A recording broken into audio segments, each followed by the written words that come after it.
How's it going, guys, and welcome. So today we're going to be talking about something a little bit different. So recently, Creative Assembly invited myself as well as a handful of other YouTubers to the Saga offices here in Southern California, where we actually got to try out the Thrones of Britannia. So in this video, I'm going to be talking about the Thrones of Britannia, some of the features that are in the game, the multiplayer, all that kind of good stuff. So hopefully you guys enjoy it. But before I get into all that, I want to share another aspect of this experience, which was really cool. So obviously the event was a little far away from my place. I think it was like an hour and a half. I actually live in Los Angeles myself. So Creative Assembly was kind enough to send a service to pick me up, like a taxi service, I guess you'd say. But that's kind of not really doing it justice. So essentially, they sent like a taxi company that uses Tesla cars. So they had like the new like $80,000 or $90,000 Tesla model like pull up to my and I have like this really like haggard Honda Civic, so it like pulls up next to my car. Just the contrast was pretty ridiculous. But anyways, they picked us up and drove us to the event and man, it was crazy. The guy was like, the thing drives itself, so you can actually like on the freeway he can just like press a button and like it literally takes over like the Knight Rider, and just like on the freeway it was like following traffic, and like when people were cutting it off and like, you know, someone cut us off and it like padded the brakes, and it was just like a crazy experience for like a good like 10 or 15 minutes this thing was driving us. But anyways, I'm totally digressing. This video is about the Thrones of Britannia, so let's talk about that. But again, thanks to CA for the good times. So yeah, the game takes place during the Viking invasion of Britain, and I believe it was 1865 AD. Led by the Danish king, King Guthrum, the great heathen army invades East Anglia, forming a base at the town of Thetford. So I guess it's, if I'm not mistaken, I think it actually is like that same time period that the Vikings show takes place. You know, the one with Ragnar Lothbrok and, you know, all that kind of good stuff. I actually really enjoy that show, but I think it's in like right after kind of where the show is at right now. I think it takes place in the time period like right after that. So the show, Viking show, which is I believe on History Channel, like takes place just before this time period. But that's something that's really cool. And one of the things that I really liked about the game itself was the time period it was taking place. I played, you know, a number of historical titles. I played Shogun, I played Rome, and those are all amazing time periods. And obviously that can be, you know, very important to the kind of thematics of the game and just, you know, that long longevity. But that was something that was pretty cool. Getting to play, the Vikings is always really cool. And then of course you have the Irish and, you know, all the folks from Britain. And it was definitely pretty cool. But anyway, some aspects about the game. The first thing that I noticed that was just starkly different from my experiences in Total War Warhammer were the siege battles. So the siege battles were really awesome, and it kind of was very reminiscent of some of the games of old. Like, you get through the walls of the city, and then like there's street fighting, there's alleys. The city is like multi-layered. There's like elevated, you know, certain like areas that you have to fight over. And that was something that I actually enjoyed, the siege battle. Like, I was playing it and I was like, all right, I'm going to secure this inner part of the city. I'm then going to push forward and I have to fight over this series of streets. And it was just, it was a pretty, that aspect of the game was a very rich experience, which I enjoyed quite a bit. Now, as far as like combat and everything, it was very different from what I'm used to. So in Total War Warhammer, for example, you can have like a Grimgor Ironhide or someone just like being circle beaten for like 15 minutes by like a horde of like whatever, Chaos Warriors. And he'll live, right? But in this game, like, it plays very similar to like how Attila or some of those, I guess other historical titles would play. Like, if you charge your lord in and he takes like a single volley from like some javelin skirmishers or something, like he's going to go get put in the trash can. You have to be very cognizant of that. So that's something that, like, if you guys really enjoy the Total War Warhammer style of like multiplayer and just like the battles of things like lasting I guess the battles are long, like about the same as Warhammer, maybe even a little longer in this game, but units can die very quickly. Like, you can have an entire group of guys just get mowed down. Like, it's very, very different in that respect. So just a bit of a warning, but yeah, I played Attila a little bit. I kind of dabbled around with it, so I can't really give you guys like a best comparative experience, but you know, it seems pretty similar in terms of mechanics and the user interface and everything else like that.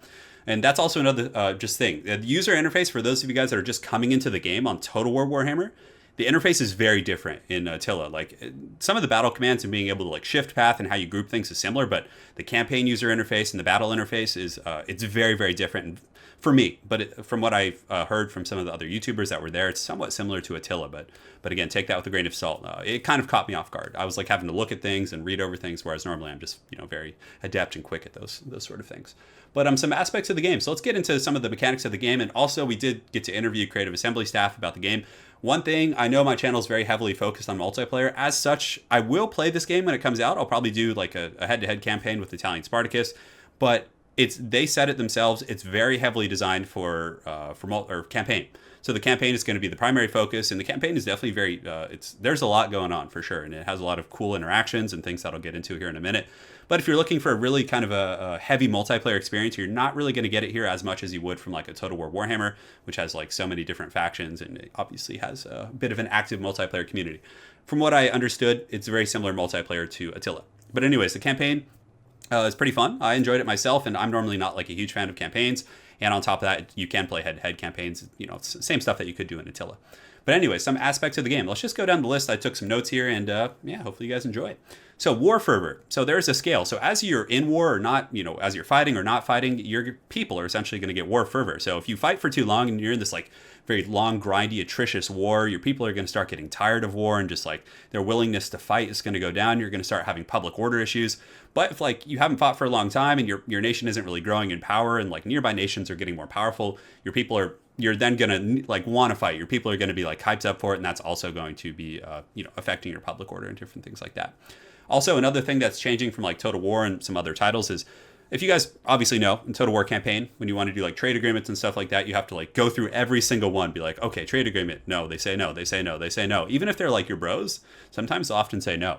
But in this, anyone that you're like allied with or like, you know, homies with, and you also have like a line of sight or kind of a path to their territories, you automatically get trade agreements with them. So you don't need to really kind of be spamming the diplomatic stuff. And I thought that was kind of a neat little change. And then a big difference is like cities. So in Total War Warhammer, you have like your main city, right? So you have like the Black Crag with, you know, Grimgor Ironhide. And within there, you build up the, you know, different things. You build up farms, whatever it may be, all your different infrastructure. However, in this game, in Thrones of Britannia, you have multi-part provinces, I guess is how I would articulate it. So you have a main city. The city has like some, you know, has a couple structure slots that you build. And of course, as you grow, you can build more. But each province, so for example, like if you have a province in Total War, you have like 3 cities, right? But in this one, you have one major city, and then surrounding that city, you have like 3 or 4 like satellite cities that are just small villages. So you have your main city, which is like, you know, fortified and big and powerful, and then you have like a bunch of minor settlements. So each of these minor settlements has like a pretty singular purpose. There's mines, there's farms, which is, I really like that. It was kind of cool because like if you have an enemy nearby, and you don't want to like commit to a huge fight and have to like attack a city which has walls, there's always tactical options. You can, for example, attack their farms or their mines, and food is a really, really important thing in this game. So if you attack their farms and just keep raiding them and then retreating and just, you know, cackling and being, you know, super annoying, you can like starve their people and their armies, because armies not only cost money in this, but they also cost food. And obviously, if the army starts to starve, things can go pretty south, et cetera, et cetera. So the mini satellite bases, I think, offer some cool tactical play, which is going to be really fun for head-to-head campaigns. And only the capitals have walls and garrisons, from what I understand. So the minor settlements are going to be like somewhat open, and obviously you can have armies be defending them, but very susceptible to raiding and stuff.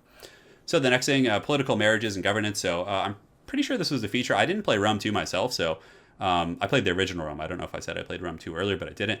But yeah, like you have to manage like your governors, and they have like loyalty ratings, and your generals and stuff. So if you have like a general you really like and you want him to be cool with you, you can give him territory. So you can basically like make people governors of different territories and provinces that you have, which is pretty neat. You know, another way to deal with that is you can like marry people to one another to form alliances. So it kind of has that little Game of Thrones-esque kind of a feel to it, which I like quite a bit. You can assign people to offices, so very similar to like how the Empire is in Total War Warhammer, how you can assign someone as like the whatever, I forget, like the banker, you know, different things like that. You can give people different offices, which is neat. And yeah, as far as like leveling up, you can like level up your generals to have like different governance abilities, or you can give them aspects that are better for combat. You can give him quartermaster level up, so you know, level up his quartermaster follower, which is going to make it so your army gets, I think, like 5% movement per like level up, which is pretty neat. And this is the last big thing I wanted to talk to you guys about, is unit tiers and recruitment. So it's very different. So in Total War Warhammer, when you I was about to say when you erect an army, but when you recruit an army, you get obviously a full stack, right? You get like recruit Black Orcs. They come in just ready to go, just biceps flexing, just all power stance, just all angry, right? A full 60 stack. But in this, when you recruit an army, they have to muster. So you recruit an army, it starts off with like 20 to 25% of their HP pool, and it's kind of like the troops have to gather, right? It's not like you train and all of a sudden like just all these dudes from all around the area kind of appear. So you muster an army. It starts at about 25 to 30% strength, and then from there they kind of perpetually grow from turn to turn. More troops come to their cause, and then you can eventually get a full stack. So it's not, you need to kind of plan out a little more. You can't just like panic recruit and deal with situations. You need to have like like I said, I mean, simply put, you just need to plan ahead, which is pretty neat. Units can rank next to, let me see my other notes here. So yeah, something about tech trees is like they kind of changed the way like that leveling up troops works. So you level up troops with your technology tree, not with buildings. So none of the buildings in this game have like, build this building and it'll give you access to these type of bowmen or these cav.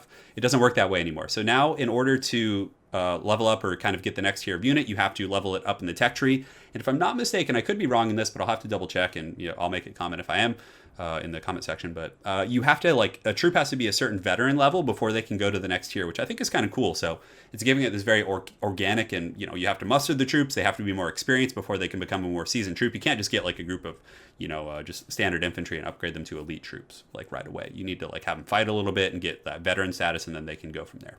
And the last thing, like I said, I wanted to talk about with you guys is that the troops cost food and money.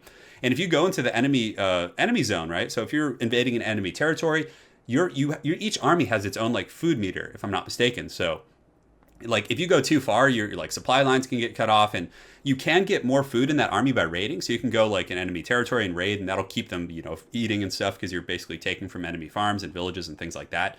But if you're not doing that, your army that's like in foreign territory, it can start running out of food, which I think is kind of a cool mechanic. It's like if you're being like your province is being invaded, you can kind of yield your what's it called maybe your initial territories and some of your farms and mines and stuff, and let them overextend a little bit. You can then surround them and starve them out. There's a lot of like interesting stuff that I think could be pretty fun for head-to-head. But yeah, those are just kind of my notes from my experience. Ultimately, just kind of in some summarizing everything up. I enjoyed the game from a campaign perspective.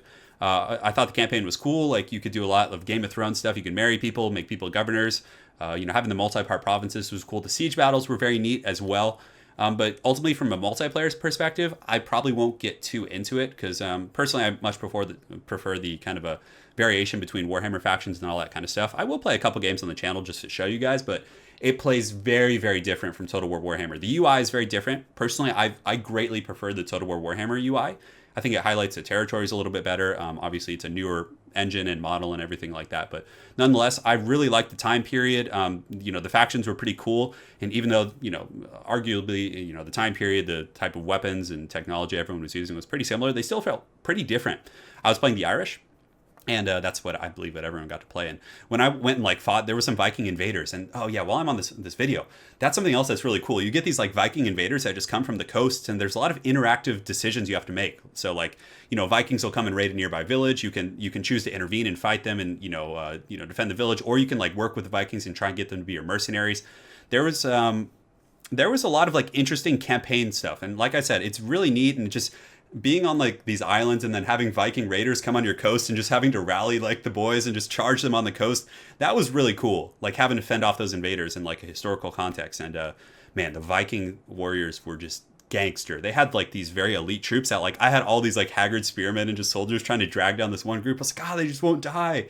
And it was awesome. Like I felt like I was like in the Vikings TV show for a second when they landed on the coast, and I was like waiting there for them. And then it was just, so there was some really cool stuff to the campaign, and I think that's where this game's really going to shine. So if you're a big fan of the campaign and, especially this time period, I think you're going to have a lot of fun. But if you're looking for like just a raw multiplayer experience, I don't think you're going to get that same fulfillment you're going to get from Warhammer. Because obviously, even Creative Assembly has stated that the game focus is indeed going to be heavily, heavily on the campaign. And of course, I'm sure in Three Kingdoms and then, the future Warhammer titles and things like that, we're going to be getting some cool multiplayer action. But for now, just if you enjoy the campaign, you're like the time period, like I said, dig right in. And hopefully you guys dig it. So thanks again for watching this video, guys. Hopefully it was helpful and illuminating for some of my experiences. I'm pretty sure all the other YouTubers already put theirs out. I actually didn't get a chance to put my video out right away because I got food poisoning from a restaurant near my place. I don't want to name names, but it was quite unpleasant. So I was out for a day or two, but I'm back in action now. But yeah, guys, thanks again for watching. And again, big thanks to Creative Assembly for inviting me out to the event. Definitely had a great time, and that's about it. So thanks again, guys. Have an excellent night and take care.